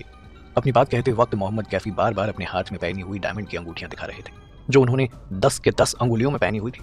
ये सब देखकर मोना को तो कोई फर्क नहीं पड़ रहा था, क्योंकि वो तो एक रोबोट थी। उसके लिए ये सब मटेरियलिस्टिक चीजें कचरे से कम थी नहीं।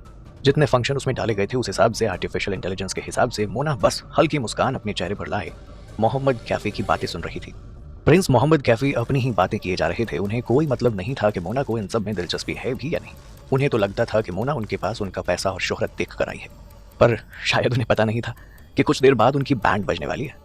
जब बाकी के टाइगर सिक्योरिटी गार्ड्स और मोना मिलकर इस प्रिंस को 10th डिग्री टॉर्चर देंगे, वो भी टाइगर सिक्योरिटी गार्ड स्टाइल में। मोना के अंदर आर्टिफिशियल इंटेलिजेंस है और इस सिस्टम के हिसाब से वो बीच बीच में प्रिंस की बातें सुनकर उन्हें जवाब भी दे रही थी।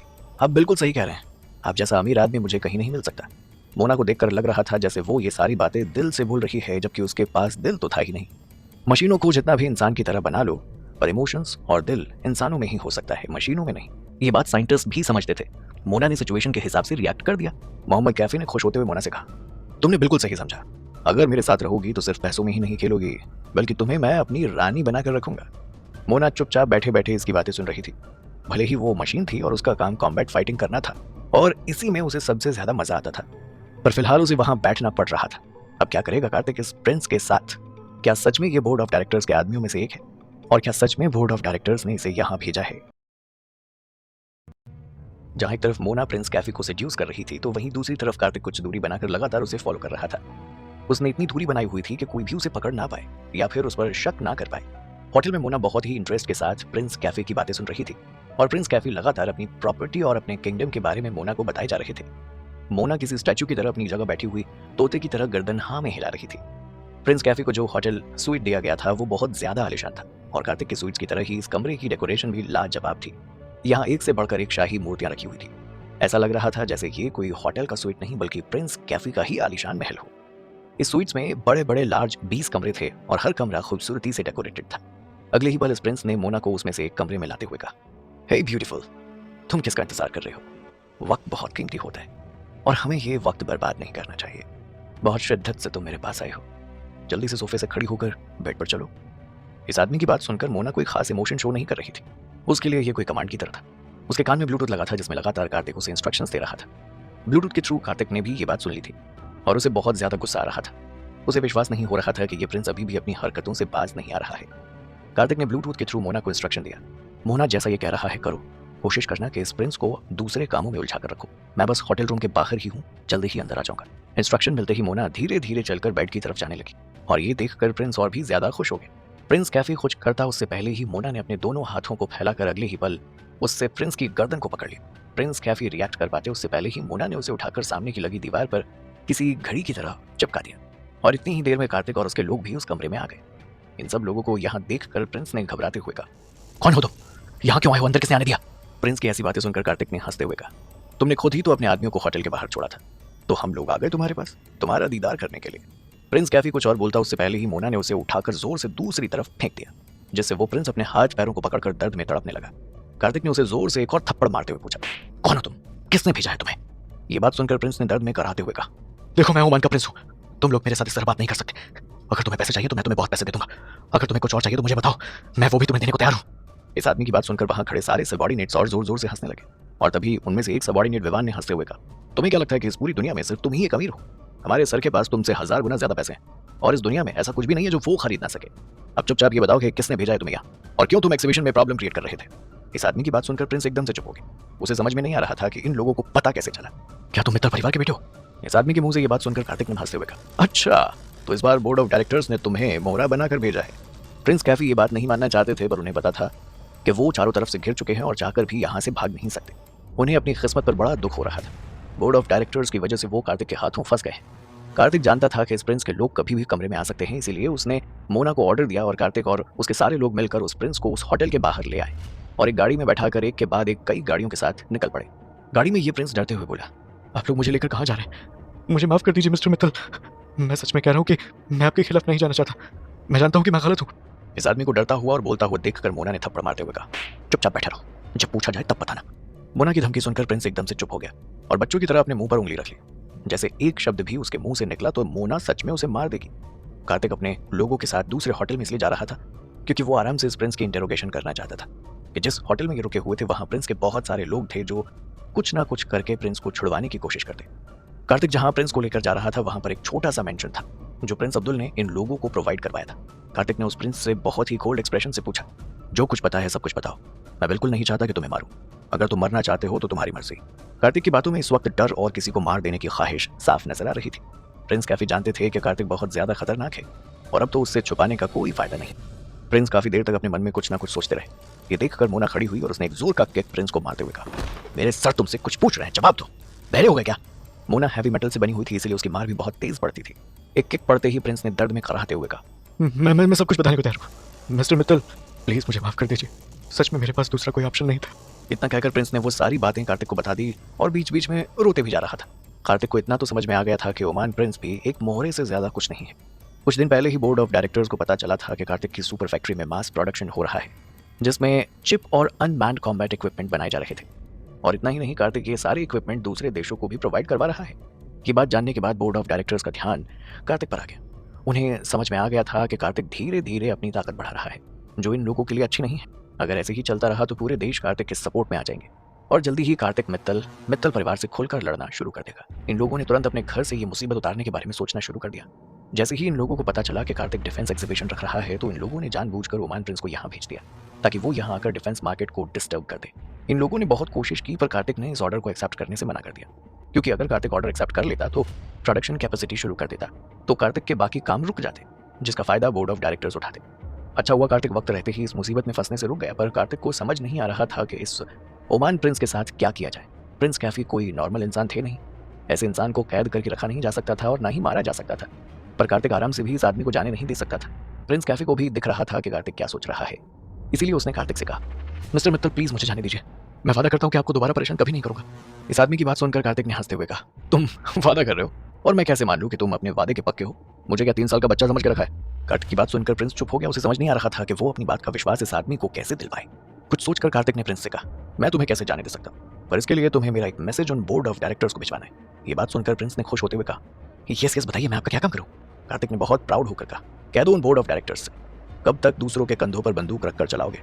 अगर हिम्मत है तो आमने सामने की लड़ाई लड़े, अगर हिम्मत नहीं है तो मैं खुद उनकी टेरिटरी में जाकर उनसे लड़ूंगा। कार्तिक ये बात इसलिए बोल रहा था क्योंकि वो समझ चुका था कि वक्त आ गया है जब आमने सामने की लड़ाई होकर रहेगी और कोई भी चाहकर उसे रोक नहीं पाएगा। कार्तिक भी थक चुका था इन छोटी छोटी शाखाओं के साथ लड़ते लड़ते।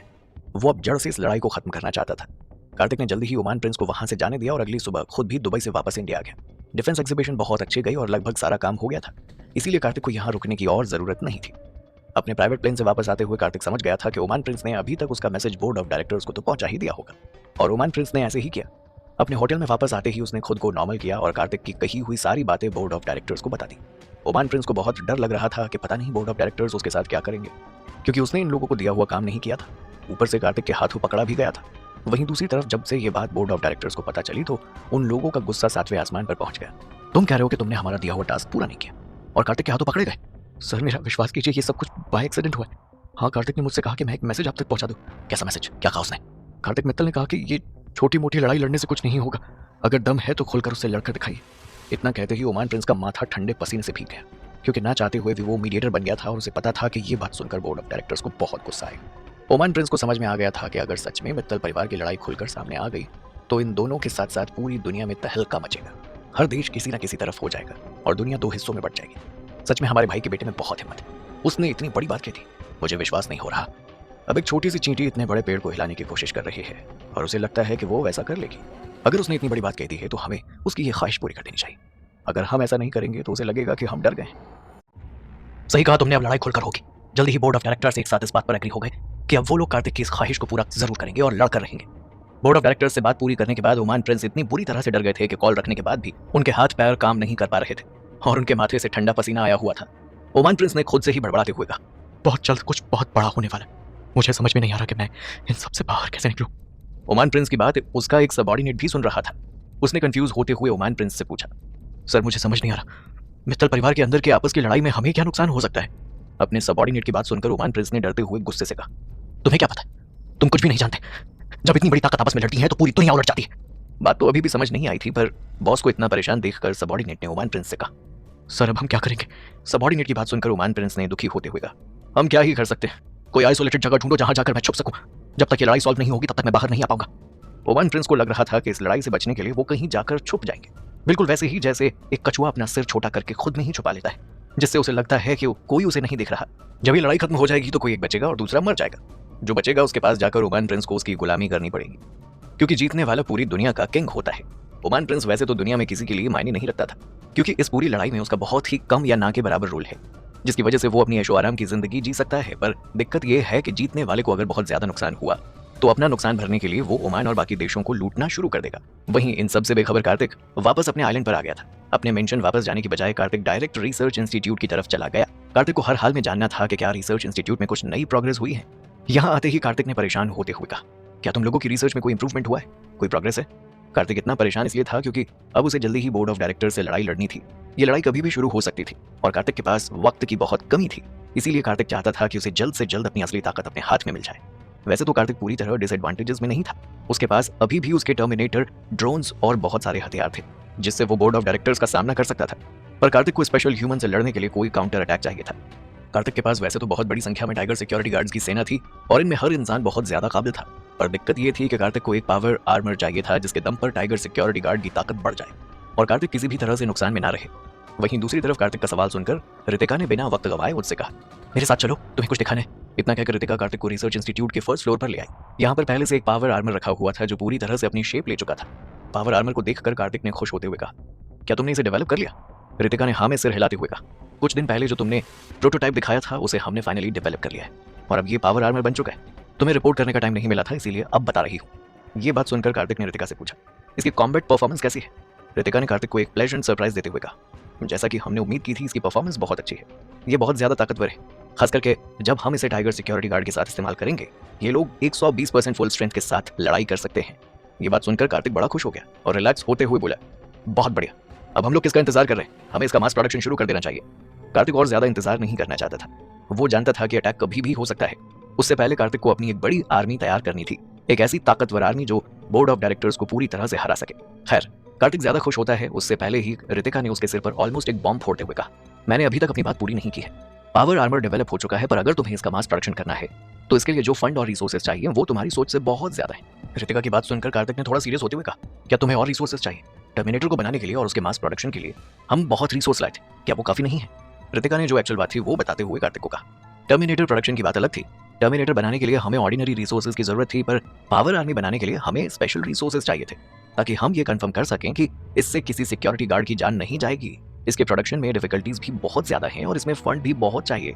कार्तिक ने रितिका से पूछा, मुझे अंदाजा लगाकर बताओ कि एक पावर आर्मर बनाने के लिए कितने पैसों की जरूरत होगी? रितिका ने एक्सप्रेशन लेस चेहरे के साथ कहा, जितना मुझे पता है करंट कंडीशन के हिसाब से एक पावर आर्मर बनाने के लिए 2 बिलियन रुपीस चाहिए। जैसे ही कार्तिक ने रितिका की बात सुनी तो वो एकदम से हैरान रह गया। उसने बिल्कुल उम्मीद नहीं की थी कि रितिका इतनी बड़ी अमाउंट बोलेगी।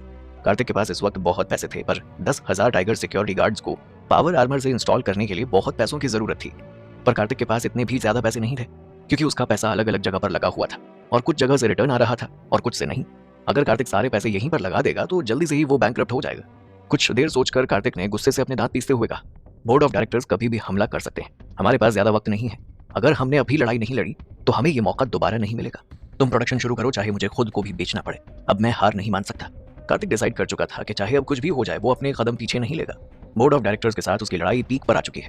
अब अगर उसने अपने कदम पीछे लिए तो वो कभी अपने माँ बाप की मौत का बदला नहीं ले पाएगा। अगर कार्तिक ने एक बार फिर अपनी ताकत बढ़ा ली और बोर्ड ऑफ डायरेक्टर्स को हरा दिया तो कार्तिक के पास इतना पैसा आ जाएगा कि उसे 1 लाख पावर आर्मर्स भी तैयार करने पड़े तो उसका कुछ नहीं बिगड़ पाएगा। रितिका ने तुरंत हाँ करते हुए कहा, अगर तुम कह रहे हो हम अभी ब्लूप्रिंट तैयार करते हैं और प्रोडक्शन शुरू करते हैं। इस बात पर कार्तिक ने रितिका से कहा, कुछ भी करो पर सबसे पहले 100 इमरजेंसी पावर आर्मर सेट तैयार करो। रितिका ने तुरंत उसकी बात मान ली।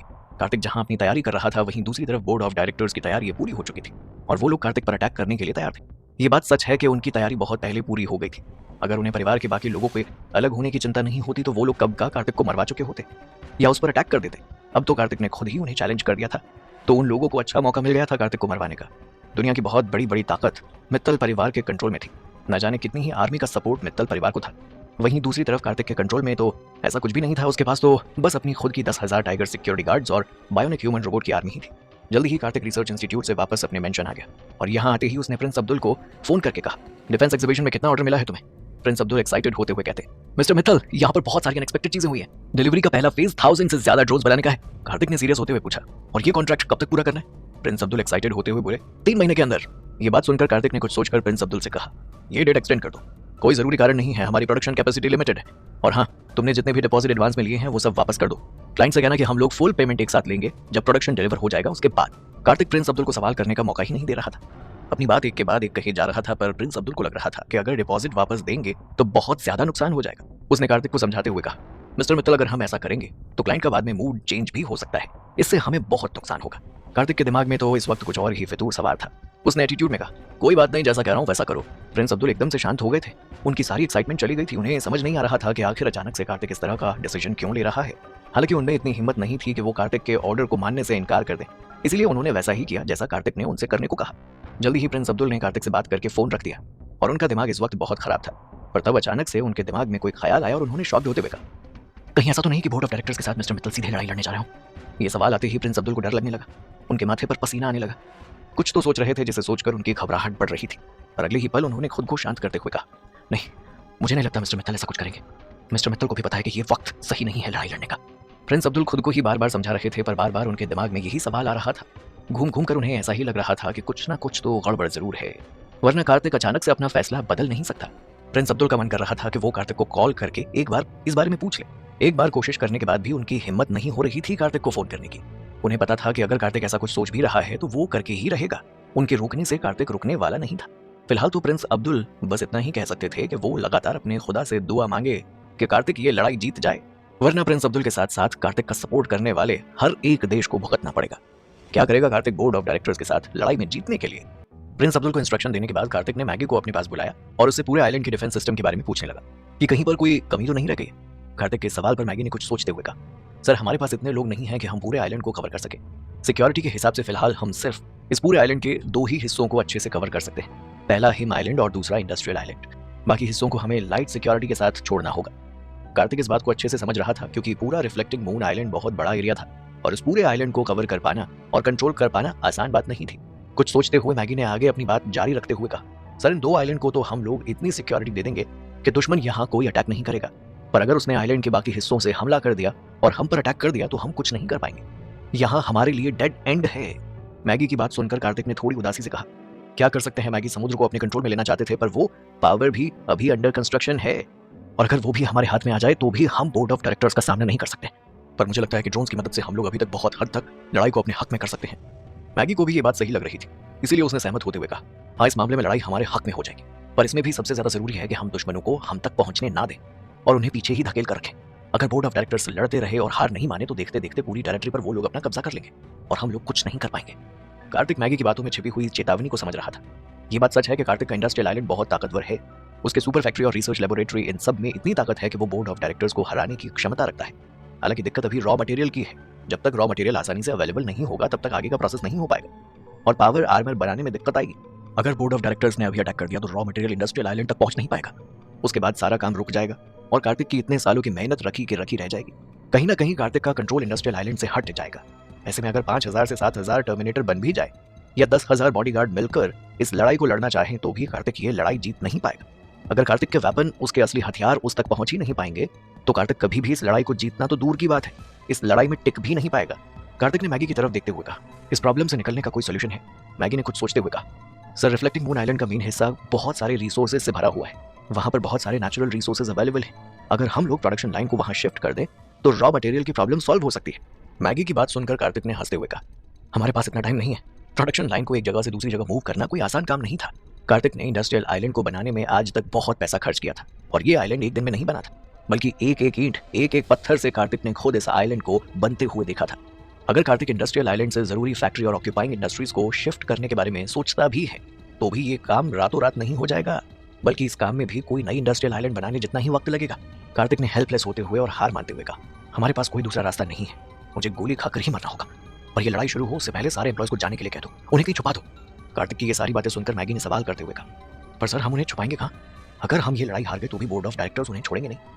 मैगी पूरी कोशिश कर रही थी कि कार्तिक आखिरी मिनट में भी हार ना माने और अपना वक्त और ताकत उन लोगों पर बर्बाद ना करे जो ज्यादा जरूरी नहीं है। मैगी को देखकर कार्तिक ने उससे कहा, तुम बहुत ज्यादा सोच रही हो, मेरे सारे एम्प्लॉयज ऑर्डिनरी लोग हैं, अगर बोर्ड ऑफ डायरेक्टर्स उन्हें पकड़ भी लेंगे तो भी इन लोगों के साथ कुछ गलत नहीं कर सकते, क्योंकि इन्हें हमारे बारे में ज्यादा नहीं पता है। अगर आप इतना कह रहे हैं तो क्या हम इन सब लोगों को फिर से मुंबई भेज दें? मैगी ने सजेशन देते हुए कहा। कार्तिक को ये आइडिया सही लग रहा था, इसीलिए उसने भी तुरंत हाँ करते हुए कहा, ऐसा ही करते हैं। सारे एम्प्लॉयज को वापस मुंबई भेज दो और इन लोगों से कह देना ज्यादा सोचने की जरूरत नहीं है। इन्हें कहना कि रिफ्लेक्टिंग मून आइलैंड पर कोई बड़ा कंस्ट्रक्शन प्रोजेक्ट शुरू होने वाला है और इसीलिए टेम्परेरी तौर पर उन्हें मुंबई शिफ्ट किया जा रहा है। कार्तिक की कही बात को मैगी ने मान लिया और वहां से जाने लगी। तभी उसके दिमाग में कुछ आया और उसने पलट कर कार्तिक से कहा, मुझे आपको कुछ बताना है। रिफ्लेक्टिंग मून आइलैंड पर कभी जरूरत ना पड़ जाए इसीलिए मैंने कुछ अंडरग्राउंड प्रोजेक्ट बनवाए थे और प्रोडक्शन लाइन के कुछ स्पेयर पार्ट्स भी वहां शिफ्ट कर दिए थे। जैसे ही कार्तिक ने ये बात सुनी तो वो एकदम से हैरान रह गया। वो अपना मुंह आधा खोले हैरानी से अपनी आंखों को बड़ी करके मैगी को देख रहा था। उसे विश्वास नहीं हो रहा था कि मैगी ने ऐसी कोई तैयारी भी की हुई है। कार्तिक ने जल्दी ही अपने होश में आते हुए कहा, मुझे वहां जाना है, तुरंत मुझे वहां लेकर चलो। इतनी टेंशन और हार की उम्मीद में कार्तिक ने बिल्कुल उम्मीद नहीं की थी कि मैगी उसे इतना बड़ा सरप्राइज दे देगी। कार्तिक से बिल्कुल भी इंतजार नहीं हो रहा था, इसलिए तुरंत वो अपना मेंशन छोड़कर कार्तिक रिफ्लेक्टिंग मून आइलैंड की तरफ निकल गया। कुछ डेंस फॉरेस्ट से होते हुए मैगी के पीछे पीछे कार्तिक एक सीक्रेट अंडरग्राउंड केव इंटरसेक्शन में आ गया। बाहर से इस गुफा को देखकर ऐसा लग रहा था जैसे ये हरे पेड़ पौधों से घिरी हुई है। दूर दूर तक कोई पता नहीं लगा सकता था कि यहाँ पर कोई गुफा भी है। चारों तरफ सिर्फ पेड़ पौधे ही थे। अगर कार्तिक थोड़ा और पास नहीं जाता तो उसे पता ही नहीं चलता कि इस गुफा के अंदर भी एक और गुफा है। इस गुफा का एंट्रेंस काफी ज्यादा वाइड था। जैसे ही कार्तिक यहाँ अंदर गया उसने देखा कि गुफा के अंदर तो एक अलग ही दुनिया है। एक कार्स्ट केव थी। इस गुफा के अंदर अलग अलग तरह की स्थलाकृति बनी हुई थी और इस गुफा में नेचुरल सीनरी बन चुकी थी जो देखने में बहुत खूबसूरत लग रही थी। पूरी गुफा में सूरज की रोशनी नहीं फैल सकती थी, इसीलिए गुफा के अंदर इतना ज्यादा अंधेरा होता था कि गुफा में कुछ कदम अंदर आते ही इंसान खुद का हाथ भी नहीं देख सकता था। खुशकिस्मती से मैगी ने पहले ही यहाँ पर अरेंजमेंट्स कर दिए थे और यहाँ पर पावर स्विच ऑन करते ही लाइट पूरी गुफा के अंदर फैल गई। कार्तिक की जहाँ तक नजरें जा रही थी गुफा बहुत ज्यादा लंबी थी और बहुत ज्यादा खूबसूरत लग रही थी। ऐसा लग रहा था जैसे कार्तिक एक अलग ही बहुत बड़े अंडरग्राउंड वर्ल्ड में आ गया हो। कार्तिक जैसे जैसे गुफा के अंदर जा रहा था वैसे वैसे उसे एहसास हो रहा था कि गुफा की शुरुआती जगह कार्स्ट केव थी, पर जैसे जैसे अंदर जाते रहे वैसे वैसे आसपास की चट्टानें और ज्यादा बड़ी होती जा रही थी। ऐसा लग रहा था जैसे ये गुफा वॉल्केनिक लावा से बनी हो। गुफा की जितनी गहराई में जा रहे थे ये उतनी ही ज्यादा खूबसूरत निखर कर आ रही थी। कार्तिक नेचर की बनाई हुई इस खूबसूरत कलाकृति को देखकर अंदर ही अंदर बड़ा खुश हो रहा था। यहाँ आने के बाद उसकी सारी टेंशन दूर हो गई थी और एक अलग ही सुकून उसे मिल रहा था। यहाँ चलते चलते कार्तिक अपने मन ही मन में कुछ कैलकुलेशन कर रहा था।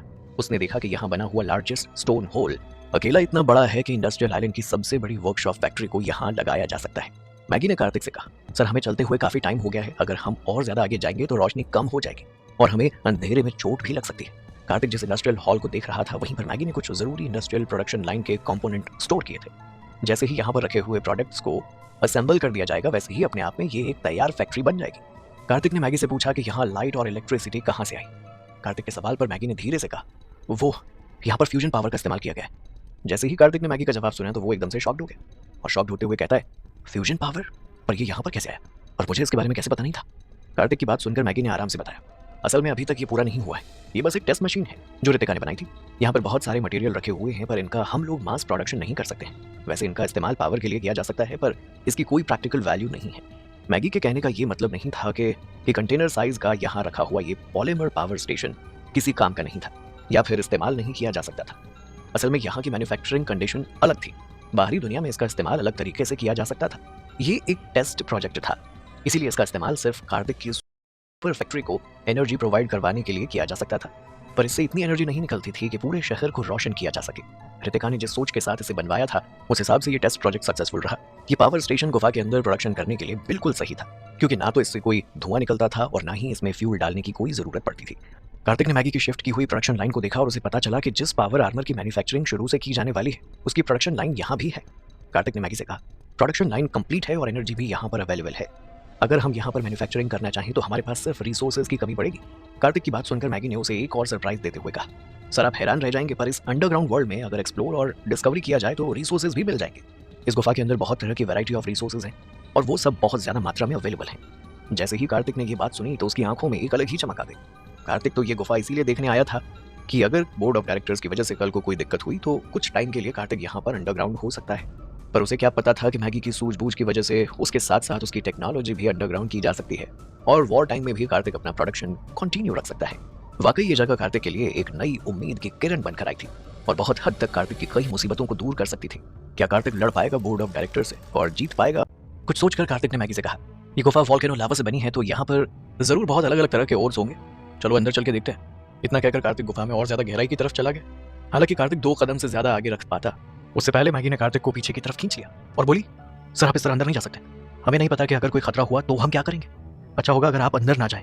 मैगी को इतना परेशान होते हुए देखकर कार्तिक ने ना में अपना सिर हिलाते हुए कहा, इस जगह पर क्या ही खतरा हो सकता है, अगर तुम्हें मेरी इतनी ही चिंता हो रही है तो तुम भी मेरे साथ चलो, अगर हम यहाँ तक आ गए हैं तो हमें अंदर चलकर देखना चाहिए कि क्या पता ये आगे हमारे कोई काम आ जाए।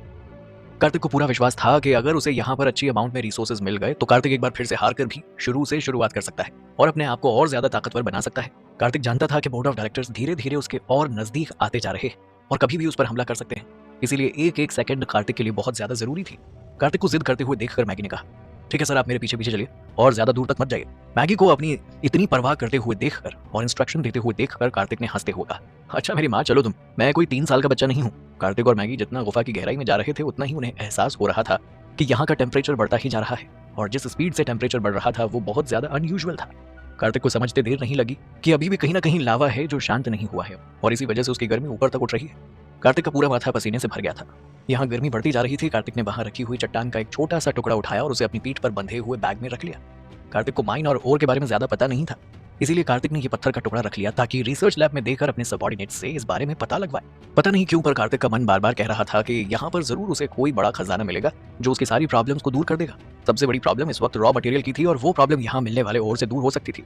कार्तिक की गट फीलिंग उसे एहसास करवा रही थी कि ये गुफा किसी पैराडाइज से कम नहीं है, एक से बढ़कर एक काउंटलेस रिसोर्सेज मिलने वाले हैं जिसके दम पर कार्तिक सब कुछ खोकर से सब कुछ पा सकता है और एक नई शुरुआत कर सकता है।